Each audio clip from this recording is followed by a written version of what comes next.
ഒരു rocket force സ്വന്തമായുള്ള മൂന്നാമത്തെ രാജ്യമായി ഇന്ത്യ മാറുന്നു. എന്താണ് റോക്കറ്റ് ഫോഴ്സ്? ഇത്തരത്തിലുള്ള ഒരു പ്രത്യേക സൈനിക വിഭാഗം രൂപീകരിക്കേണ്ട ആവശ്യകത എന്താണ്? നിലവിൽ റോക്കറ്റ് ഫോഴ്സ് സ്വന്തമായുള്ള രണ്ട് രാജ്യങ്ങളാണ് ഉള്ളത്.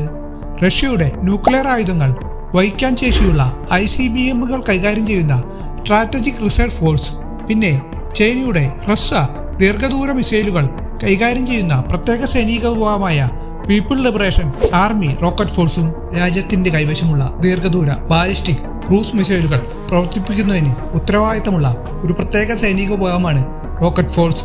ശത്രുവിന്റെ ഉയർന്ന മൂല്യമുള്ള ലക്ഷ്യങ്ങൾക്ക് നേരെ കൃത്യതയോടെയും വേഗത്തിലുമുള്ള ആക്രമണങ്ങൾ സംഘടിപ്പിക്കുകയാണ് ഈ സൈനിക വിഭാഗത്തിന്റെ പ്രധാന ദൗത്യം.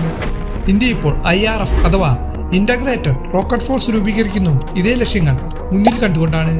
ചൈനയുടെ റോക്കറ്റ് ഫോഴ്സായ PLARF ഉയർത്തുന്ന വെല്ലുവിളികൾക്ക് അതേ നാണയത്തിൽ മറുപടി നൽകുകയാണ് IRFന്റെ രൂപീകരണത്തിലൂടെ ഇന്ത്യ ലക്ഷ്യം വെക്കുന്നത്.